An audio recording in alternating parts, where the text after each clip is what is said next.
the Xbox Series X and S, the new generation of consoles from the US company Microsoft.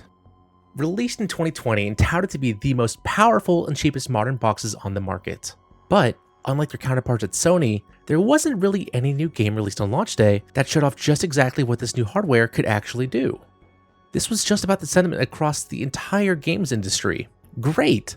The new generation is finally here! But what games are there that really justify the cost? Xbox had Halo Infinite as their champion of their November 10th launch day. Until it wasn't. The medium, developed by Poland's Bloober Team, was immediately thrown to the forefront. Announced at the first Xbox 2020 event back in May, the medium was promised to be the first next-generation horror game that would fully utilize the power of the new boxes. The theme of duality being the driving factor of the game, leading to its most important mechanic that was said to only be possible on the newly released current-gen hardware. Two worlds rendered at the same time, with the ability to switch between them at will, one in reality, and one in the realm of the dead. With this power, the player would solve puzzles and experience horror in an all-new way. Bloober Team, with their history of horror from Layers of Fear to the recently released Observer System Redux, were poised to show everyone just what they could do with Xbox backing, and how the horror genre could look like when the only limitation is your imagination. Let's delve into how well they did.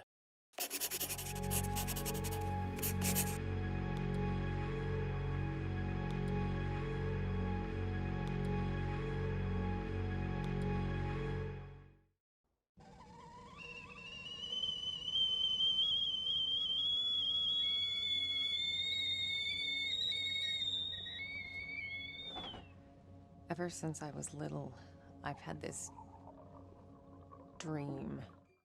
Marianne, a girl who was adopted by a mortician, is a medium. In this world, mediums are those who are born with a special gift. You may know them as people who can talk to the dead, but here it goes one step further. Mediums have the power to form a spiritual persona of themselves in the realm of the dead. They are able to actively talk to and help spirits who are trapped in the purgatory realm and help them overcome any lingering doubts they may have, so that they may peacefully pass on.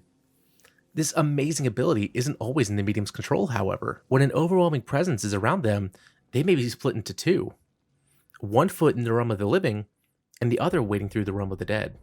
Haunted by nightmares of a little girl, Marianne is called to return home. Her foster father passed away, and she must return home to take care of certain affairs. After the funeral, she receives a mysterious call from somebody named Thomas, asking her to go to an abandoned hotel where she may learn the truth about her powers, as well as recurring nightmares she's been experiencing. It's a basic premise for a mysterious story that involves supernatural elements, but it is backed up by many things. First and most importantly, the setting. From a morgue to an abandoned hotel, the setting really feels like it's picking up the slack. Until one particular moment of the game, which can only be described as the wheelchair moment, the story is really nothing to write home about. For about 4 hours, you are finding out the mystery of this mysterious hotel, and why one day every guest inside died in what can only be described as a massacre, with no person caught as the twisted mastermind behind everything. This isn't Marianne's story as promised. This is the story of the hotel. There is one saving grace though. The passive storytelling of the world is top notch. If you just go play the game without doing any investigating, your experience will be very limited. It's not until you read all the notes, listen to every echo, find just about every prompt in the world that this game really begins to shine. Of course, that is a very big ask.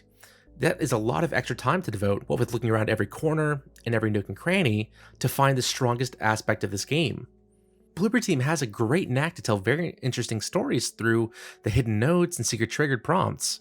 I just wish they carried this over to the main script. However, this isn't the case for the second half of the game, which again is a big ask for a player who already has limited time.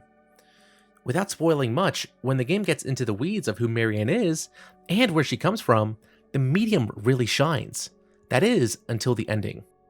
Bloober Team took a very odd opportunity to end the game on a cliffhanger. The story felt nearly complete up to this point, then it just leaves more questions that don't feel satisfying to ask. The ending actually made me think less of the game overall because it felt so unearned. While I look forward to the inevitable sequel, I wish they made this game feel like a complete experience, like they've done in the past with their previous games. After you take control of Marianne, you'll notice something very strange. This game uses tank controls to navigate. Thankfully, they do not feel nearly as clunky as you'd think. It's a modern take on the idea that works in most areas, but not throughout the whole game. Now, let's chat about how this plays into the overall gameplay and how they all try to work together. The gameplay can be divided into 3 different portions: general exploration, investigations, and monster avoidance. General exploration is what I think is the funnest part of the game. When there is clear downtime, this is when I found I was doing the most exploration. As mentioned before, I truly enjoyed the natural world storytelling. This shows up the most when you're generally exploring the hotel and future areas. You will find many things from postcards to spiritual remnants that really build out how tragic areas you're exploring became. What's crazier is that certain items just show how normal the hotel was too. Then the next item you find is a blood-curdling scream as the massacre began, to just set up how, out of nowhere, hundreds of people died from an unknown cause. As mentioned before, a lot of the storytelling is really just optional. But this is also where I found the most enjoyment from the game, thinking back on the overall experience. There was a lot of history here, and Bloober Team delves into it as much as they can while keeping it all relevant to the story. The next piece is investigations. Throughout the game, Marianne will be trapped and has to use her dead form to find a way to affect the real world so she can progress. This is when the game really becomes a toss-up. While the puzzles are interesting at best, they try too hard to be like old Resident Evil games, except without the complexity. Resident Evil puzzles are outlandish and crazy. In the medium, they just feel like normal puzzles with faux complex solutions. The only ones that really stood out involve the use of echoes, or pieces of a person's life stuck to an object around the time of their death. When picking up an object with an echo on it, you hear a quick voice line from that person, and they may give you a solution to a puzzle. The biggest ones involve you needing to find a dead person's mask, as well as their true name so they may be released and pass on. For example, there is a double door blocked by 2 souls who sadly forgot who they were. Their spiritual bodies intertwined and created a wall preventing Marianne from progressing forward. As Marianne, you need to find 2 masks and 2 names. The first one being a little girl who was gifted with the talent of ballet. Her posters are everywhere around the hotel. You have her mask early on, but you find out that she used a fake name to have some semblance of privacy. You snoop through several hotel rooms to find out more about this girl's unfortunate life. While popular, she was cursed to be sheltered and stalked by a person at the hotel. You find a phone book and cards with numbers on them that you need to dial to piece together not only her name, but how she passed away tragically. Again, this just touches on how well the world building is, and the puzzles that rely on it are stellar. Others that don't just feel very simplistic. Finally, the monster avoidance sections. There is a terrifying monster in the medium that makes occasional appearances. It's not the same level as Mr. X in Resident Evil 2, but you will know when this monster is near. It's a clear divide from the rest of the game that takes away from the suspense, as you learn when to expect when the monster will appear. These sections are quite possibly the weakest portion of the game. I had the opportunity to review Bloober Team's Observer System Redux last year, and noted that the big monster, when present, felt like it wasn't even a threat. They acted like they didn't know what was 2 feet in front of them, especially when you crouch down. This same issue carries to the medium. Beyond one point where you need to think quickly to get around the monster, every other instance is just not threatening. You just need to move more slowly to not get caught. I even walked directly behind the monster several times and didn't get noticed, which felt completely outlandish. I just hope that the next iteration of the medium, or whatever Bloober Team makes next, they add extra time to that game's monster's coding to just make them a threat. Because without a good monster or threat in general, there is little to no suspense in a game like this.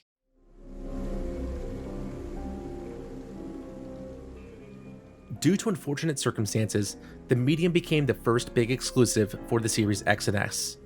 With the promise of 2 rendered worlds at once, the medium was to show off not only the power of the Xbox's next generation hardware, but what could be accomplished for the horror genre. Sadly, expectations on both fronts were not met. The main feature of the game wasn't as prevalent as expected. 2 worlds rendered at once did happen, but only for about 25 to 30% of the game. Everything else just showed that load screens could no longer be needed. Texture popping was still very much prevalent, as well as noticeable dropped frames. As for the main portion of the game, the story, while promising for 99% of the way through, fell very flat as it crossed the finish line. And the main baddie was nothing more than an adult acting like they were playing hide and seek with a young naive child. That's not to say this game isn't enjoyable, it just depends on how deep you want to dig and how much you want to put up with until you find the fun.